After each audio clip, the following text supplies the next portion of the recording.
Boa tarde, alunos! Tudo bem com vocês? Hoje vamos com a aula de História. Estejam com o seu material em mãos, acompanhando lá na página 28 do seu material. Vamos falar hoje sobre entradas, bandeiras e mineração. Como tudo foi acontecendo com a chegada dos portugueses, qual foi o propósito deles ao adentrarem o nosso país, que até então era pertencente ao Reino de Portugal. E hoje vocês vão acompanhar também um som ambiente de chuva, porque aqui em casa faz barulho quando chove, sabe? Muito mais do que nas casas tradicionais, porque eu tenho uma telha de plástico para trazer iluminação e aí ela faz mais barulho. Então vamos ter um som ambiente hoje acompanhando as nossas aulas. Então vamos voltar aqui para o foco da nossa aula de hoje.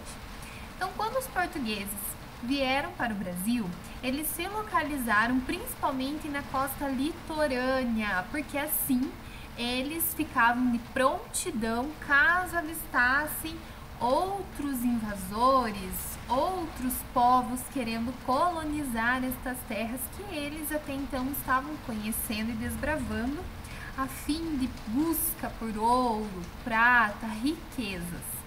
E aí eles acabaram então se fortalecendo nessas regiões próximas às praias, porque assim facilitava a visualização deles caso outros povos tivessem interesse em adentrar essas terras também.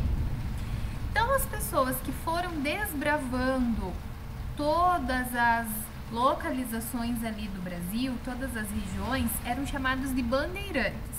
Eles eram os exploradores, as pessoas que iam em busca das riquezas, conhecer o país bem aprofundado e descobrir o que ele tinha de potencial para mandar para a Europa, principalmente para Portugal. E aí, uma das coisas que eles mais procuravam eram as especiarias, plantas medicinais, temperos, porque eram essas as encomendas que eles faziam às Índias na época. E isso era muito valioso. Então aqui eles também buscavam esse tipo de condimento, esse tipo de preparo para poder então enviar para a Europa também. E aí, para que as terras não fossem povoadas por povos estranhos, houve então a divisão do nosso país por capitanias hereditárias. Eram faixas de terra, que vocês podem verificar aqui na apostila de vocês, em que ela foi dividida para os nobres da região, amigos do rei, porque aí eles eram os responsáveis por cuidar das terras, fazer a exploração das riquezas e assim também evitar que povos estranhos dominassem então o nosso país. Essa forma de domínio durou por 16 anos, então não foi algo que se prolongou por muito tempo. E elas eram chamadas de capitanias hereditárias porque elas iam passando de pai para filho. As gerações seguintes iam continuando a cuidar dessas faixas de terra, tá? E aqui a gente percebe também que toda essa extensão, ela tem partes na região litorânea também. Isso vai fortalecendo ainda mais o domínio dos portugueses e o cuidado para que as terras permanecessem com eles então. E aí, um dos grandes bandeirantes foi Martim Afonso de Souza, ele quem foi o responsável por desbravar as terras brasileiras e conhecer todas as suas regiões, suas potencialidades, e foi também a partir daí que eles começaram também a trazer cana-de-açúcar e trazer o gado para o nosso país, que mais à frente nós vamos falar sobre isso. Tá? Então, os bandeirantes, conforme eles iam adentrando as terras, conhecendo as regiões até então desconhecidas, eles passavam por muitos perigos de animais selvagens, porque eles invadiam as florestas, então eram áreas desconhecidas e o perigo era constante. Eles também faziam algumas plantações, como milho, trigo e mandioca. Assim ajudava outros bandeirantes a não passarem fome durante o seu percurso na viagem. E ali eles iam identificando que houve a passagem de outros exploradores, que foram abrindo caminho para que novos desbravadores fossem conhecendo novos lugares, né? E isso foi ajudando eles a se expandirem dentro do nosso país e a conhecerem melhor todos os lugares. Para que essa exploração fosse bem realizada, eles contaram com a ajuda dos índios, porque como eles eram os donos da terra, eles conheciam bem todos os lugares e conseguiam guiar os portugueses. Então eles sabiam os perigos, eles sabiam os caminhos, sabiam o destino que os portugueses queriam chegar, então eles conseguiam ajudar eles nessa caminhada. Alguns eram a favor, né? Alguns índios ajudavam, outros eram mais resistentes, já não queriam, porque além desse abrir caminhos que os índios faziam, eles também trabalhavam, eles eram colocados como escravos. Então alguns índios resistiram a esse tipo de trabalho, até porque a vivência deles é totalmente diferente, com uma filosofia de vida diferente. Para eles, o caçar no dia é o suficiente, eles não precisam acumular, né? E já os portugueses tinham uma vivência totalmente controversa e queria trazer os índios então para o trabalho braçal. Depois que eles desbravaram muitas e muitas terras, eis então que eles começam a descobrir o ouro, principalmente na região de Minas Gerais. Lá na página 30 do seu material, vocês têm essa imagem das séries Cidades Históricas 300 anos de Ouro Preto em Minas Gerais. É uma cidade histórica, traz muito ainda construções da época que os portugueses começaram a colonizar o nosso país. E como eles foram abrindo esses caminhos, conhecendo novas terras, eles também foram descobrindo as riquezas dos metais, do ouro, né? E eles começaram a adentrar as terras de Minas Gerais. Começaram então a colonizar essa cidade, a formar vilas, e todos queriam uma participação nessa riqueza. Eles também queriam garantir a sua parte.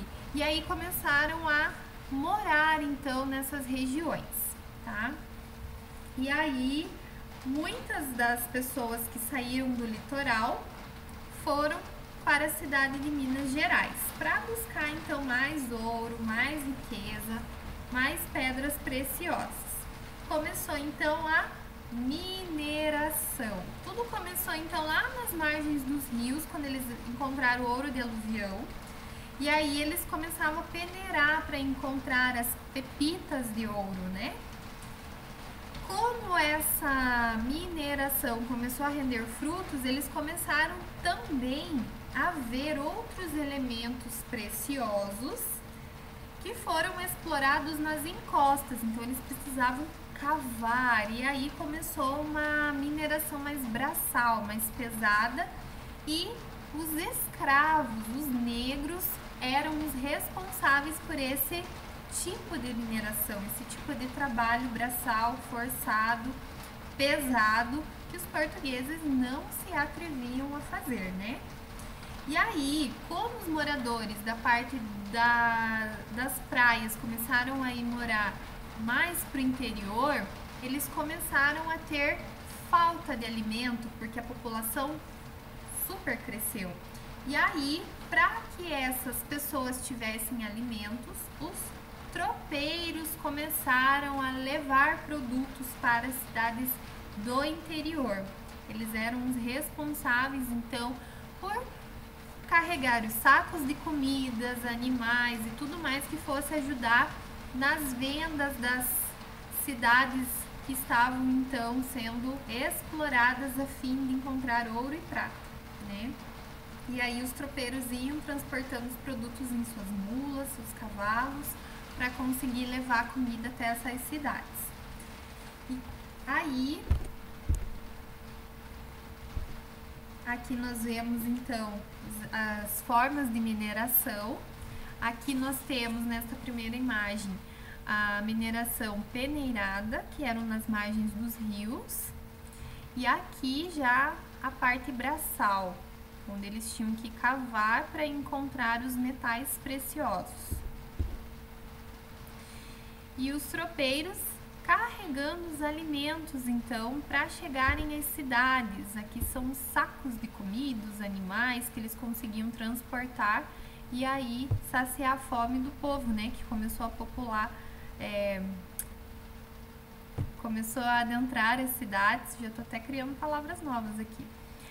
Para, então, garantir a sua parte da riqueza. Lá na página 31, a gente vê a imagem de um tropeiro trazendo então a comida e os escravos são os responsáveis então por abastecer lá as vendas, pegar os sacos de comidas e fazer todo esse trabalho mais pesado. Eles também traziam muito queijo, muitos grãos, né, os derivados do leite para ajudar então nesse abastecimento de alimentos para as pessoas.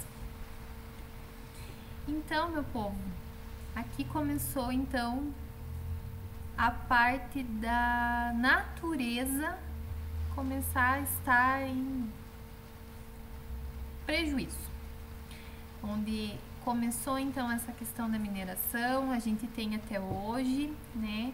A gente viu já muitos casos, principalmente na região de Minas, onde já teve muito alagamento, já teve muitas cidades soterradas por conta da mineração, por causa de restos que foram se acumulando e aí já não teve mais para onde colocar todo esse entulho, aí ele desmonta, né, em enchentes.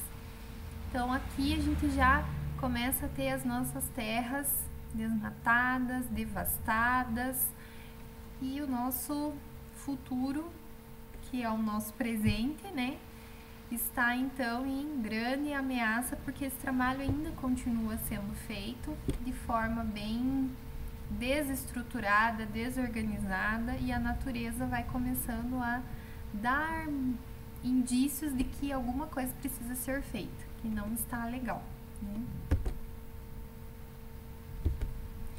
Então aqui nós findamos a nossa aula, agradeço pela atenção, pela participação e conto com vocês em um próximo vídeo.